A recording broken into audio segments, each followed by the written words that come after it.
Welcome to Fairy Tale Nights. Tonight, we continue with part 2 of the enchanting fairy tale, Alice in Wonderland. As you settle in and relax, let your imagination wander through the whimsical world of Wonderland, where curious characters and magical adventures await. So, find a cozy spot, take a deep breath, and let us guide you into a restful night's sleep with this timeless tale. Sweet dreams and good night. Chapter 3: A Caucus Race and a Long Tale. They were indeed a queer-looking party that assembled on the bank, the birds with draggled feathers, the animals with their fur clinging close to them, and all dripping wet, cross, and uncomfortable. The first question, of course, was how to get dry again. They had a consultation about this, and after a few minutes, it seemed quite natural to Alice to find herself talking familiarly with them, as if she had known them all her life. Indeed, she had quite a long argument with the Lorry, who at last turned sulky and would only say, "I am older than you and must know better." And this Alice would not allow without knowing how old it was. And as the Lorry positively refused to tell its age, there was no more to be said. At last, the mouse, who seemed to be a person of some authority among them, called out, "Sit down, all of you, and listen to me. I'll soon make you dry enough." They all sat down at once, in a large ring, with the mouse in the middle. Alice kept her eyes anxiously fixed on it, for she felt sure she would catch a bad cold if she did not get dry very soon. Said the mouse with an important air. "Are you all ready? This is the driest thing I know. Silence all round, if you please." William the Conqueror, whose cause was favored by the Pope, was soon submitted to by the English, who wanted leaders, and had been of late much accustomed to usurpation and conquest. Edwin and Morcar, the Earls of Mercia and Northumbria. "Ah," said the Lorry, with a shiver. "I beg your pardon," said the mouse, frowning, but very politely. "Did you speak?" "Not I," said the Lorry hastily. "I thought you did," said the mouse. "I proceed. Edwin and Morcar, the Earls of Mercia and Northumbria, declared for him, and even Stigand. The patriotic Archbishop of Canterbury found it advisable." "Found what?" said the duck. "Found it," the mouse replied rather crossly. "Of course, you know what it means." "I know what it means well enough. When I find a thing," said the duck, "it's generally a frog or a worm. The question is, what did the Archbishop find?" The mouse did not notice this question, but hurriedly went on. "Found it advisable to go with Edgar Atheling to meet William and offer him the crown. William's conduct at first was moderate, but the insolence of his Normans. How are you getting on now, my dear?" It continued, turning to Alice as it spoke. "As wet as ever," said Alice in a melancholy tone. "It doesn't seem to dry me at all." "In that case," said the dodo solemnly, rising to its feet. I move that the meeting adjourn for the immediate adoption of more energetic remedies. Speak English, said the eaglet. I don't know the meaning of half those long words, and what's more, I don't believe you do either. And the eaglet bent down its head to hide a smile. Some of the other birds tittered audibly. What I was going to say, said the dodo in an offended tone, was that the best thing to get us dry would be a caucus race. What is a caucus race? Said Alice.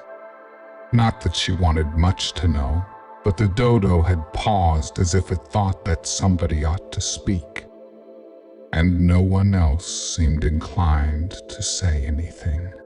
Why, said the dodo, the best way to explain it is to do it.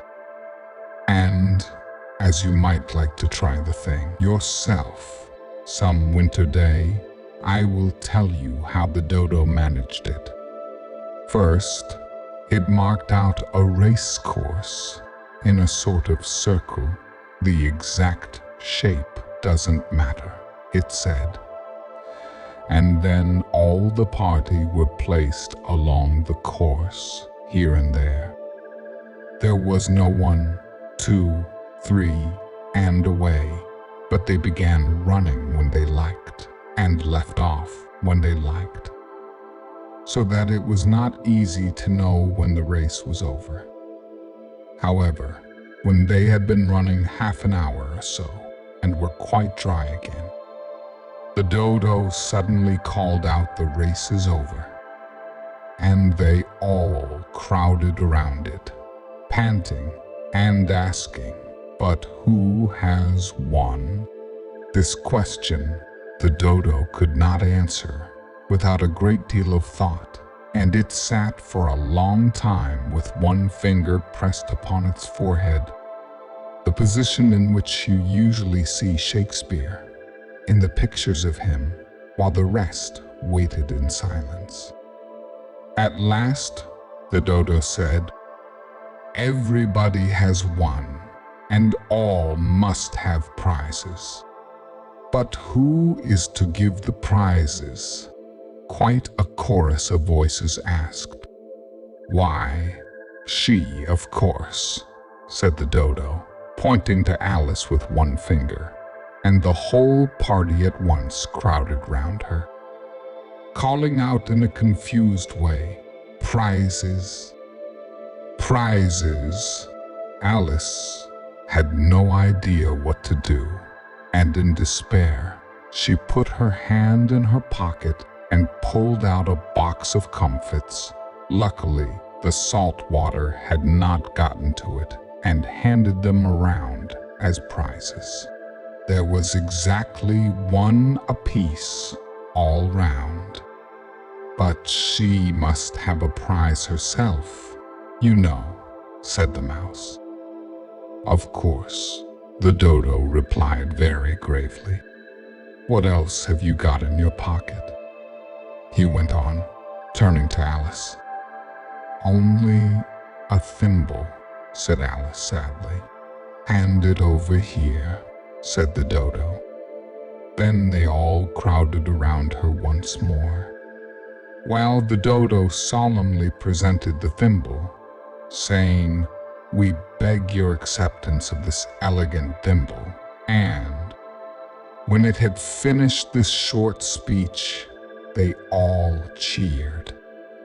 Alice thought the whole thing very absurd, but they all looked so grave that she did not dare to laugh, and as she could not think of anything to say, she simply bowed and took the thimble, looking as solemn as she could. The next thing was to eat the comfits. This caused some noise and confusion, as the large birds complained that they could not taste theirs. and the small ones choked and had to be patted on the back. However, it was over at last, and they sat down again in a ring and begged the mouse to tell them something more.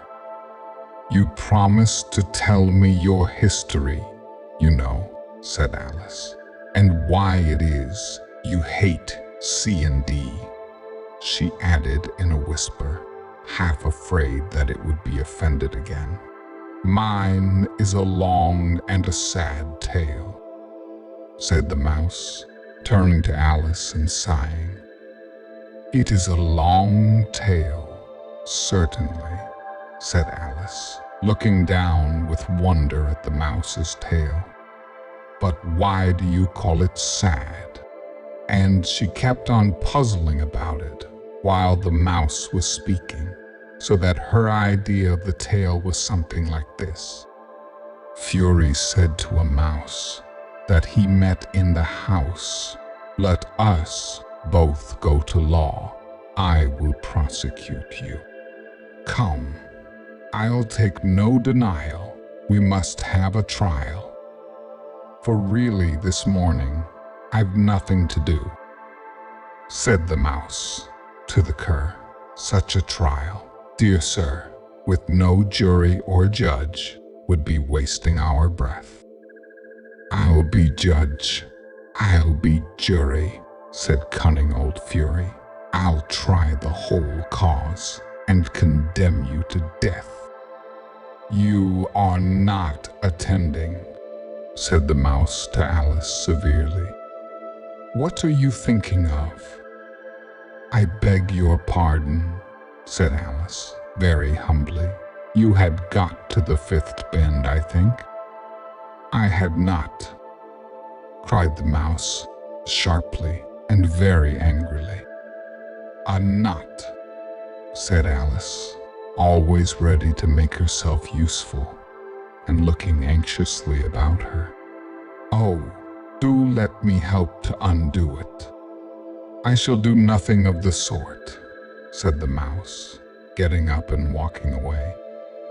'You insult me by talking such nonsense.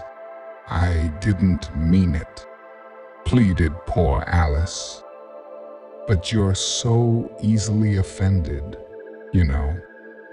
The mouse only growled in reply. 'Please come back and finish your story,' Alice called after it, and the others all joined in chorus. 'Yes, please do.' But the mouse only shook its head impatiently and walked a little quicker. 'What pity it wouldn't stay,' sighed the Lory, as soon as it was quite out of sight, and an old crab took the opportunity of saying to her daughter, 'Ah, my dear, let this be a lesson to you, never to lose your temper. Hold your tongue, Ma,' said the young crab, a little snappishly. 'You're enough to try the patience of an oyster.' 'I wish I had our Dinah here, I know I do,' said Alice aloud, addressing nobody in particular. 'She'd soon fetch it back. And who is Dinah, if I might venture to ask the question?' said the Lory. Alice replied eagerly, for she was always ready to talk about her pet. 'Dinah's our cat. And she's such a capital one for catching mice. You can't think. And, oh, I wish you could see her after the birds. Why, she'll eat a little bird as soon as look at it.' The speech caused a remarkable sensation among the party. Some of the birds hurried off at once. One old magpie began wrapping itself up very carefully, remarking, 'I really must be getting home. The night air doesn't suit my throat.' and a canary called out in a trembling voice to its children, "Come away, my dears. It's high time you were all in bed." On various pretexts, they all moved off, and Alice was soon left alone. "I wish I hadn't mentioned Dinah," she said to herself in a melancholy tone. "Nobody seems to like her down here, and I'm sure she's the best cat in the world. Oh, my dear Dinah, I wonder if I shall ever see you anymore." And here poor Alice began to cry again, for she felt very lonely and low-spirited. In a little while, however, she again heard a little pattering of footsteps in the distance, and she looked up eagerly, half hoping that the mouse had changed its mind and was coming back to finish its story. Chapter 4. The Rabbit Sends in a Little Bill. It was the White Rabbit, trotting slowly back again and looking anxiously about as it went, as if it had lost something. And she heard it muttering to itself, "The Duchess! The Duchess! Oh, my dear paws! Oh, my fur and whiskers! She'll get me executed, as sure as ferrets are ferrets. Where can I have dropped them, I wonder?" Alice guessed in a moment that it was looking for the fan and the pair of white kid gloves, and she very good-naturedly began hunting about for them. But they were nowhere to be seen. Everything seemed to have changed since her swim in the pool, and the great hall, with the glass table and the little door, had vanished completely. Very soon, the rabbit noticed Alice as she went hunting about and called out to her in an angry tone, "Why, Marianne, what are you doing out here? Run home this moment and fetch me a pair of gloves and a fan. Quick, now." And Alice was so much frightened that she ran off at once in the direction it pointed to, without trying to explain the mistake it had made. "He took me for his housemaid," she said to herself as she ran. "How surprised he'll be when he finds out who I am. But I better take him his fan and gloves, that is, if I can find them." As she said this, she came upon a neat little house, on the door of which was a bright brass plate with the name W. Rabbit engraved upon it. She went in without knocking and hurried upstairs, in great fear lest she should meet the real Marianne and be turned out of the house before she had found the fan and gloves. "How queer it seems," Alice said to herself, "to be going messages for a rabbit. I suppose Dinah'll be sending me on messages next." And she began fancying the sort of thing that would happen. "Miss Alice, come here directly and get ready for your walk. Coming in a minute, nurse. But I've got to watch this mouse hole till Dinah comes back and see that the mouse doesn't get out. Only I don't think," Alice went on, "that they'd let Dinah stop in the house if it began ordering people about like that." By this time, she had found her way into a tidy little room with a table in the window, and on it, as she had hoped, a fan and 2 or 3 pairs of tiny white kid gloves. She took up the fan and a pair of the gloves and was just going to leave the room when her eye fell upon a little bottle that stood near the looking glass. There was no label this time with the words, "Drink me."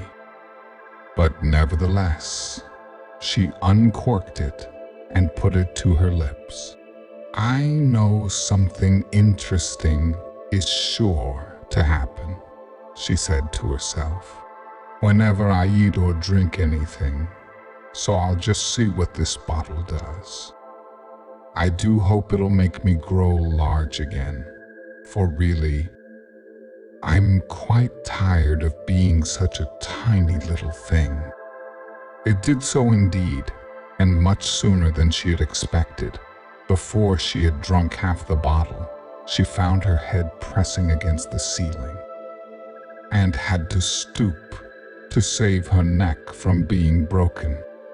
She hastily put down the bottle, saying to herself, "That's quite enough. I hope I shan't grow anymore. As it is, I can't get out at the door. I do wish I hadn't drunk quite so much." Alas, it was too late to wish that. She went on growing and growing, and very soon had to kneel down on the floor. In another minute, there was not even room for this, and she tried the effect of lying down with one elbow against the door, and the other arm curled around her head. Still, she went on growing, and, as a last resource, she put one arm out of the window and one foot up the chimney and said to herself, "Now I can do no more, whatever happens. What will become of me?" Luckily for Alice, the little magic bottle had now had its full effect, and she grew no larger.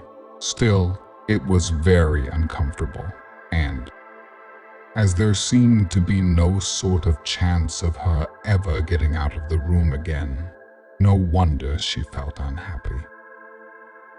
It was much pleasanter at home, thought poor Alice, when one wasn't always growing larger and smaller, and being ordered about by mice and rabbits. I almost wish I hadn't gone down that rabbit hole, and yet, it's rather curious, this sort of life. I do wonder what can have happened to me. When I used to read fairy tales, I fancied that kind of thing never happened. And now here I am in the middle of one. There ought to be a book written about me, that there ought. And when I grow up, I'll write one. But I'm grown up now, she added in a sorrowful tone. At least there's no room to grow up anymore here. But then, thought Alice, shall I never get any older than I am now? That'll be a comfort. One way never to be an old woman, but then always to have lessons to learn. Oh, I shouldn't like that. Oh, you foolish Alice, she answered herself. How can you learn lessons in here?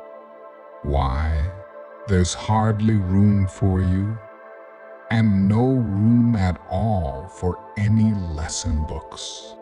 And so she went on, taking first one side and then the other, and making quite a conversation of it altogether.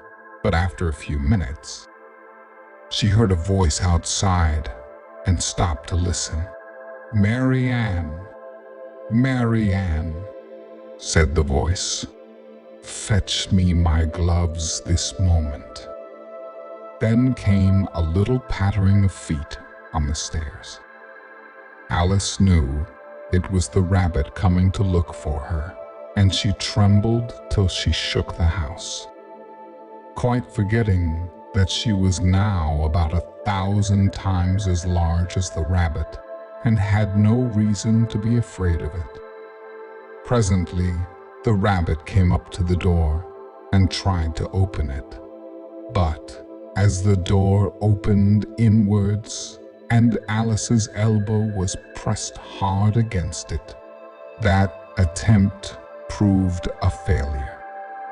Alice heard it say to itself, "Then I'll go round and get in at the window."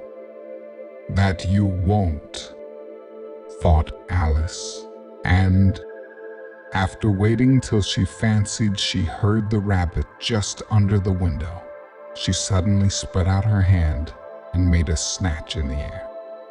She did not get hold of anything, but she heard a little shriek and a fall and a crash of broken glass, from which she concluded that it was just possible it had fallen into a cucumber frame or something of the sort. Next came an angry voice, the rabbit's "Pat, Pat, where are you?" And then a voice she had never heard before, "Sure, then I'm here. Digging for apples, Your Honor." "Digging for apples, indeed," said the rabbit angrily. "Here, come and help me out of this." Sounds of more broken glass. "Now tell me, Pat, what's that in the window?" "Sure, it's an arm, Your Honor." He pronounced it "arm." "Arm, you goose. Who ever saw one that size? Why, it fills the whole window." "Sure it does, Your Honor, but it's an arm for all that." "Well, it's got no business there, at any rate. Go and take it away." There was a long silence after this, and Alice could only hear whispers now and then, such as, "Sure, I don't like it, Your Honor, at all, at all. Do as I tell you, you coward." And at last, she spread out her hand again and made another snatch in the air. This time there were two little shrieks and more sounds of broken glass. What a number of cucumber frames there must be, thought Alice. I wonder what they'll do next. As for pulling me out of the window, I only wish they could. I'm sure I don't want to stay in here any longer. She waited for some time without hearing anything more. At last came a rumbling of little cartwheels and the sound of a good many voices all talking together. She made out the words, "Where's the other ladder? Why, I hadn't to bring but one. Bill's got the other bill. Fetch it here, lad. Here, put 'em up at this corner. No, tie 'em together first, they don't reach half high enough yet. Oh, they'll do well enough. Don't be particular here, Bill. Catch hold of this rope, will the roof bear? Mind that loose slate. Oh, it's coming down. Heads below. A loud crash now. Who did that? It was Bill, I fancy. Who's to go down the chimney? Nay, I shan't. You do it. That I won't, then. Bill's to go down here, Bill. The master says you're to go down the chimney. Oh, so Bill's got to come down the chimney, has he? Said Alice to herself. Shy, they seem to put everything upon Bill. I wouldn't be in Bill's place for a good deal. This fireplace is narrow, to be sure, but I think I can kick a little. She drew her foot as far down the chimney as she could, and waited till she heard a little animal. She couldn't guess of what sort it was, scratching and scrambling about in the chimney close above her. Then, saying to herself, "This is Bill," she gave one sharp kick and waited to see what would happen next. The first thing she heard was a general chorus of "There goes Bill." Then the rabbit's voice alone, "Catch him, you by the hedge." Then silence. And then another confusion of voices. "Hold up his head, Brandy, now, don't choke him. How was it, old fellow? What happened to you? Tell us all about it." Last came a little feeble, squeaking voice. "That's Bill," thought Alice. "Well, I hardly know no more, thank ye. I'm better now. But I'm a deal too flustered to tell you. All I know is something comes at me like a jack-in-the-box, and up I goes like a skyrocket." "So you did, old fellow," said the others. "We must burn the house down," said the rabbit's voice, and Alice called out as loud as she could, "If you do, I'll set Dinah at you."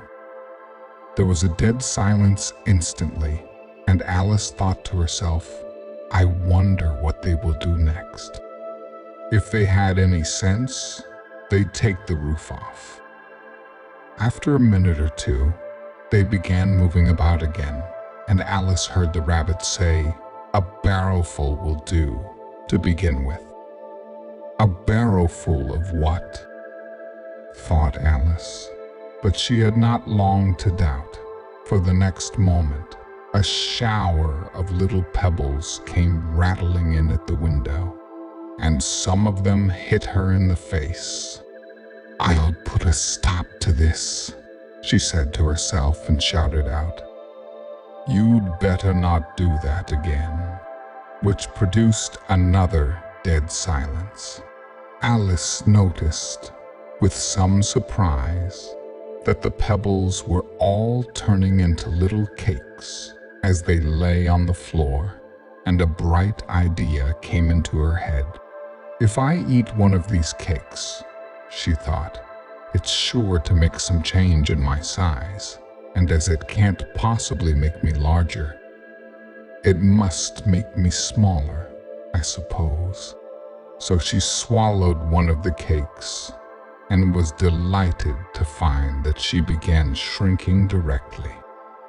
As soon as she was small enough to get through the door, she ran out of the house and found quite a crowd of little animals and birds waiting outside. The poor little lizard, Bill, was in the middle, being held up by 2 guinea pigs who were giving it something out of a bottle. They all made a rush at Alice the moment she appeared, but she ran off as hard as she could and soon found herself safe in a thick wood.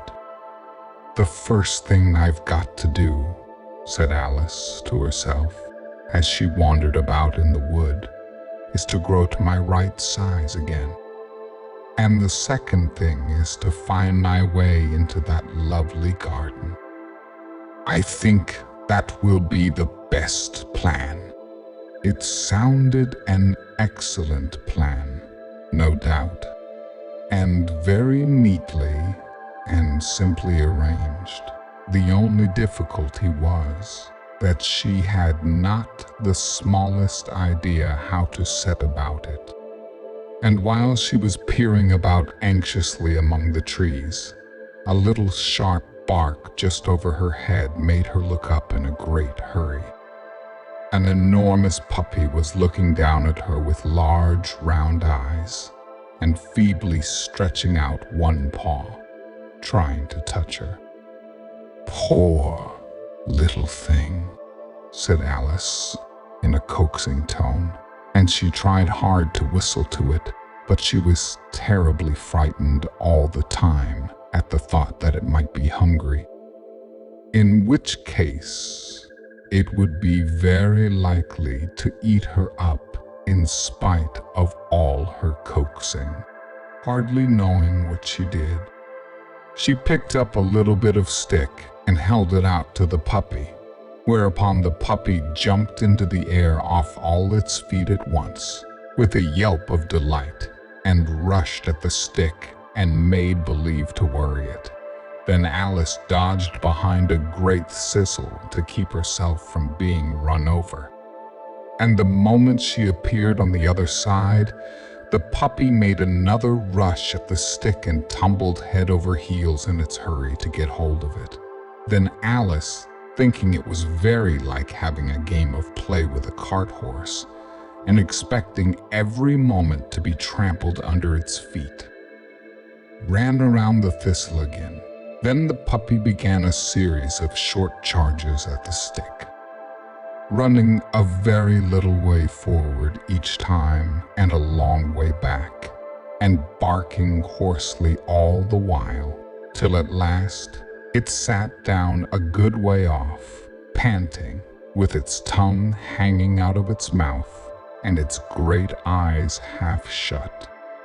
This seemed to Alice a good opportunity for making her escape, so she set off at once and ran till she was quite tired and out of breath, until the puppy's bark sounded quite faint in the distance.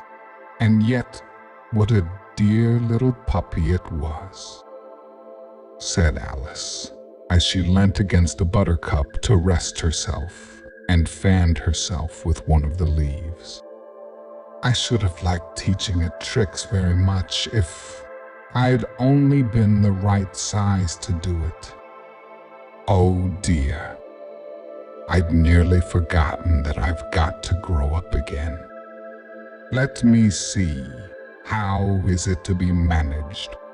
I suppose I ought to eat or drink something or other, but the great question is, what? The great question certainly was, what?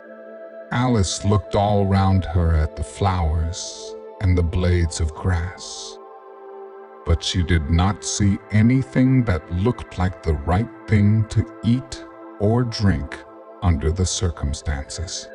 There was a large mushroom growing near her, about the same height as herself, and when she had looked under it and on both sides of it and behind it, it occurred to her that she might as well look and see what was on top of it.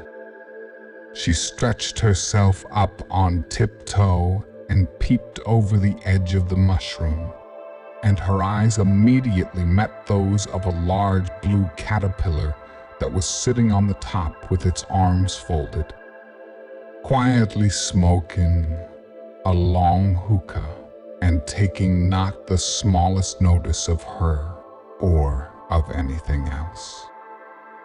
This was part 2 of the fairy tale of Alice in Wonderland. I hope this tale has brought you peace and comfort.